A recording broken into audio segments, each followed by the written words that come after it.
Assalamualaikum warahmatullahi wabarakatuh. Perkenalkan, nama saya Rachel Fianis dengan NIM 2003413, Prodi Fisika MK.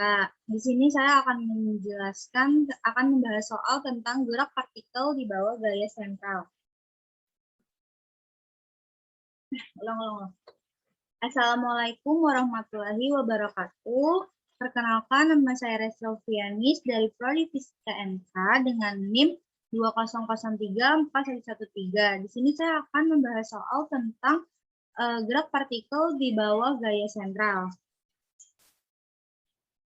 Nah, bisa kita lihat latihan soalnya ini nomor 1 yang bagian A. Rumuskanlah sistem koordinasi rotasi berdasarkan gambar berikut. Nah, terus berlaku persamaan V sama dengan V aksen ditambah omega dikali R aksen. Yang B, apakah syarat atau karakteristik yang membedakan kerangka acuan inersia dengan kerangka acuan non-inersia? Oke, mari kita jawab. Ya. Dengan menggunakan koordinat polar untuk gerak melingkar ditambah dengan vektor Z, maka koordinasinya R, theta, di mana R-nya itu kita bisa, gimana kalau kita mau cari R itu dengan akar X kuadrat ditambah Y kuadrat. Kalau mau mencari theta itu tinggal arskan Y dibagi S, di mana ini X-nya ini sama dengan R cos theta, Y-nya itu R sin theta. Kenapa? Karena R-nya itu bakal jatuh ke sumbu bawah. Nah, dimana kalau sumbu X itu dia letaknya di cos dan Y itu sumbunya sin. Oke. Terus suatu benda dalam koordinat polar, di mana R sama dengan R terhadap waktu. Tetanya ini theta terhadap waktu, di mana R ini konstan, jadi dia berpengaruhnya itu terhadap theta aja. Nah, turunan dari R terhadap waktu sama dengan R dot, di mana kalau misalnya kita turunkan sekali lagi, dia hasilnya akan R2 dot, atau R dotnya 2 kali. Nah, omega itu sama dengan turunan dari theta terhadap waktu, di mana alfa sama dengan turunan omega terhadap waktu sama dengan turunan theta kuadrat ditambah turunan terhadap waktu dikuadratkan. Oke. Persamaan umum koordinat polarnya itu R sama dengan R dikali R topi. Di mana R topi sama R topi, di mana theta topi sama theta topi. Nah, nanti itu sumbu R-nya itu dia bakal jatuh, jadi kayak sumbu R, turunan terhadap theta. Kan? Terus suatu perubahan theta,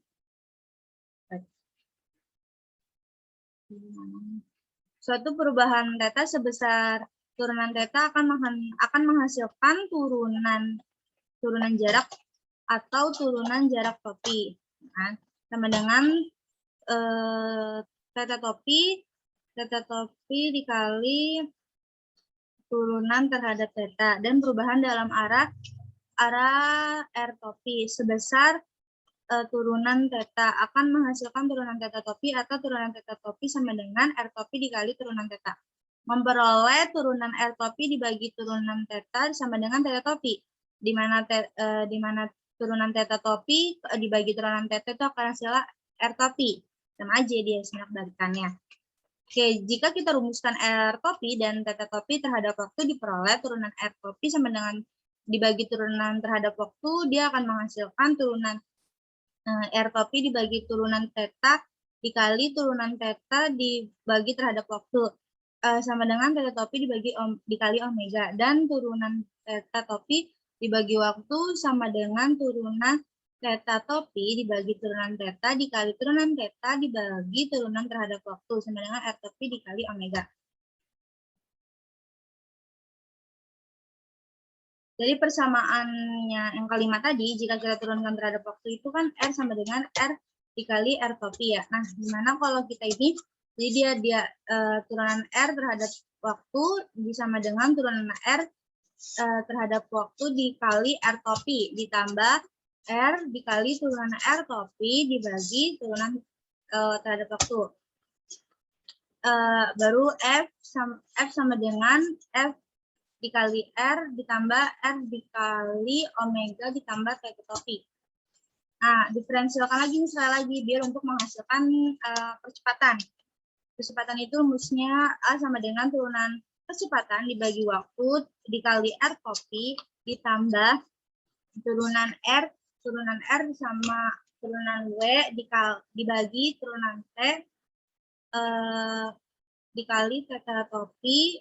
A-nya itu sama dengan turunan kecepatan dibagi terhadap waktu dikali R topi ditambah turunan terhadap R dibagi turunan terhadap waktu dikali omega ditambah R dikali turunan omega ditambah turunan waktu dikali theta topi, di mana dia menghasilkan A min W kuadrat R dikali R topi tambah alfa R ditambah 2 omega R topi dikali theta topi. Nah, bisa kita lihat yang B-nya ini perbedaan kerangka acuan inersia dan non-inersia. Di mana kalau kerangka inersia itu suatu kerangka acuan yang berada dalam keadaan diam atau bergerak terhadap acuan lainnya dengan kecepatan konstan pada suatu garis lurus.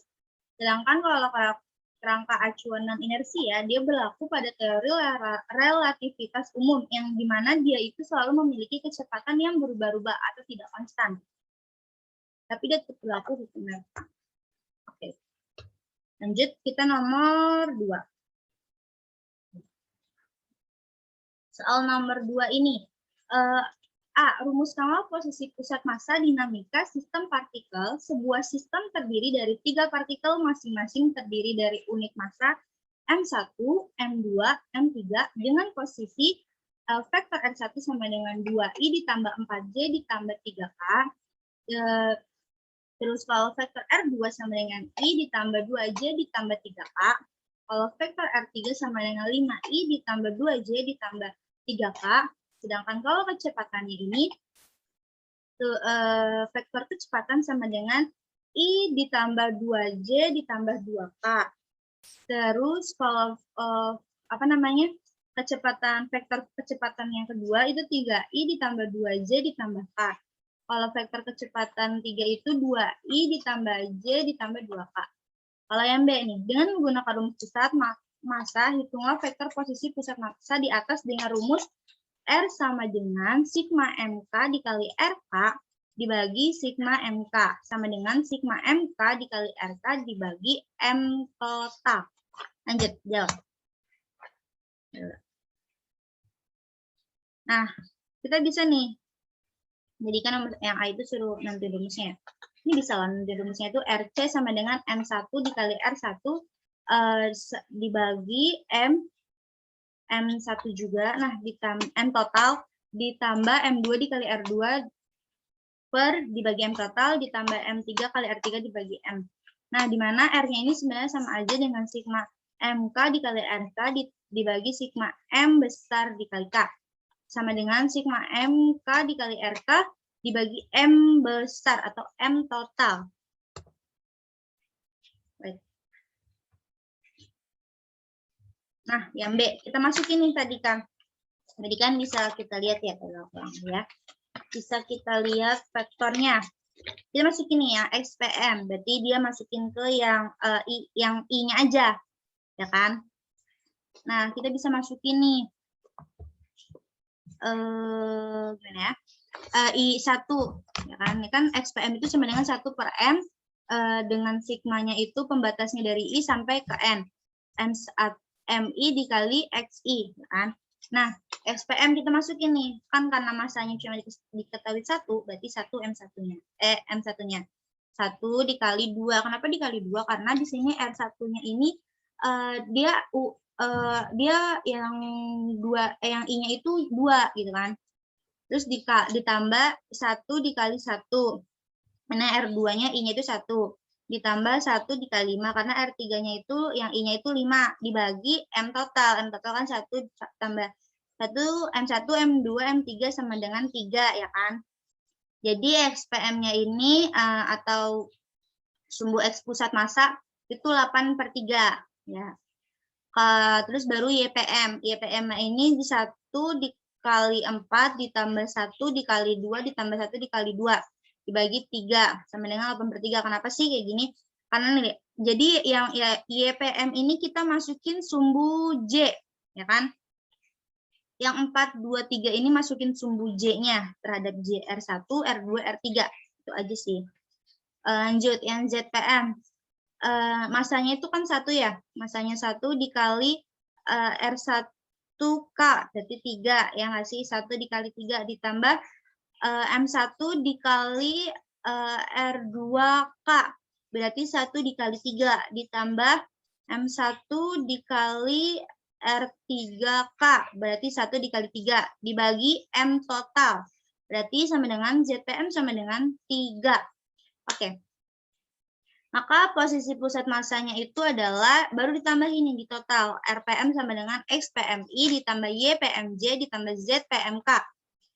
RPM-nya sama dengan 8/3I ditambah 8/3J ditambah 3K. Oke. Lanjut. Soal nomor 3. Wait ya.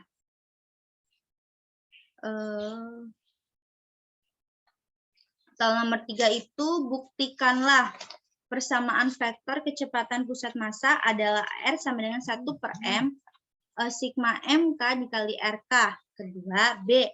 Hitunglah kecepatan pusat massa untuk soal 2A di atas. Yang tadi itu yang kita masukin aja nih. Yang dimana F1-nya vektor kecepatan 1 ini dia I ditambah 2J ditambah 2K. Terus kalau yang vektor kecepatan 2 ini 3I ditambah 2J ditambah K. Kalau kecepatan 3 ini 2I ditambah J ditambah 2K. Oke, selanjutnya jawab. Nah, kita buktikan rumus ya. Tunggu. Nah, buktikan bersama rumus yang dimana R sama dengan 1/M di sigma MK dikali RK. Dimana nih RPM-nya ini bisa diketahui sumbu, dimana mencari RPM ini atau posisi pusat massa ini dengan XPMI ditambah YPMJ ditambah ZPMK. Dimana vektor RPM-nya ini sama dengan R1 dikali M1 ditambah R2 dikali M2 ditambah R3 dikali M3 ditambah titik Rn dikali Mn sampai seterusnya. Dibagi M1, M2, M3 tambah titik Mn ditambah seterusnya. Pokoknya sampai berapapun M yang dia minta gitu kan. M yang di soal. Nah, jadi sigma RPM sama dengan 1/M di sigma N, pembatasnya ini I sama dengan 1 sampai N. Sampai kita nggak tahu berapa kan. MI dikali RI kan, atau MK dikali RK. Nah, di mana M-nya ini jumlah total massa pada sistem yang ditinjau. Terbukti bukan? Oke, lanjut. Gayam B. Tunggu. XPM. Dulu ya. Ya. Nah, XPM-nya ini kan kita bisa lihat nih ya. XPM-nya itu 1 dikali 1 ditambah 1 dikali 3 ditambah 1 dikali 2 dibagi 3. Atau bisa kita masukin rumusnya gini. M1 dikali V1I ditambah M2 dikali V2I ditambah M3 dikali V3I dibagi M total, ya kan? Sama dengan XPM-nya itu 2. Nah, YPM-nya juga sama nih, tinggal masukin yang angka J-nya aja. Berarti 1 dikali 2 ditambah 1 dikali 2 ditambah 1 dikali 1 sama dengan 3. Dibagi 3. Dibagi M total kan. Nah, berarti YPM ini sama dengan 5/3.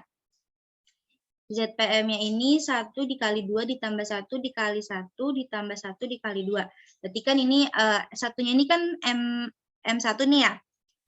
Terus yang 2-nya ini yang di V1 tapi yang K, ya kan? Yang 2 tuh ya.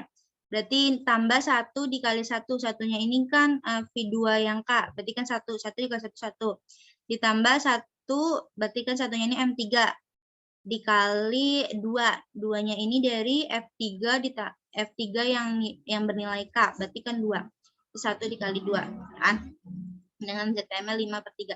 Jadi VPM-nya ini sama dengan 2I ditambah 5/3J ditambah 5/3K. Kita bahas tentang nomor 4.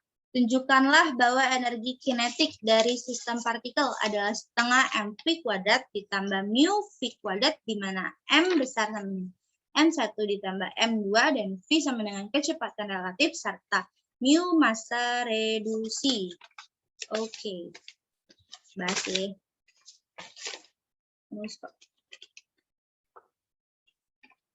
Nah, tunjukkanlah bahwa energi kinetik dari dua sistem partikel adalah setengah mv kuadrat ditambah mu v kuadrat, di mana m besar sama dengan m1 ditambah m2 dan v kecepatan relatif serta mu massa reduksi. Jawab, misalkan dua partikel terjadi gaya reaksi dalam dan luar, maka untuk tiap partikel berarti kita turunkan tekanan terhadap waktu dengan F1 luar ditambah F1 2, nah masuk ke persamaan 1. Terus turunan tekanan 2 terhadap waktu sama dengan F2 luar ditambah F21, sama dengan masukin ke persamaan 2. Dengan menerapkan hukum 3 Newton dan kita jumlahkan persamaan 1 dan 2. Berarti kan kita turunan dari kecepatan total kan? Turunan terhadap waktu sama dengan sigma F1, sigma vektor F1 luar, yang maksudnya gaya yang di luar gitu kan. Dengan menerapkan udah ya. Karena F12 ditambah F21 tambah F12 sama dengan 0, karena F-nya itu sama dengan 0, dapat disimpulkan bahwa momentum total sistem hanya dipengaruhi oleh gaya luar. Bila resultan gaya luar sama dengan 0, maka dp turunan tekanan total terhadap waktu sama dengan 0.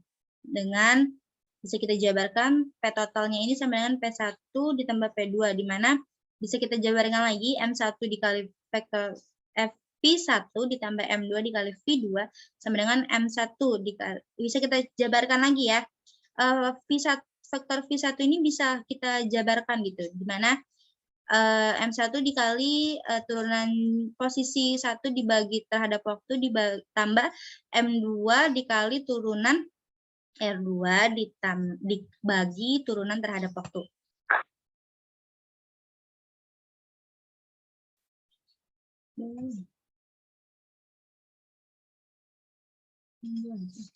Oke. D-nya ini sama dengan DT. Turunan M1 dikali R1 ditambah M2 dikali R2 dibagi turunan terhadap waktu. Nah, di mana P totalnya ini sama dengan M dikali D per DT dikali M1 dikali R1 ditambah M2 dikali R2 dibagi M total. Maka P totalnya ini adalah massa dibagi DR PM dibagi DR. Di mana MVPM dengan RPM sama dengan M1 R1 ditambah M2 kali R2 sama dengan M total, dibagi M total, dimana kita bisa tahu nih rumus energi kinetik kan setengah mv kuadrat ya, dengan M-nya itu M total ditambah MVPM, dimana MVPM ini sama dengan mu. Jadi setengah dalam kurung mv kuadrat ditambah mu dikali V kuadrat. Sekian, terima kasih.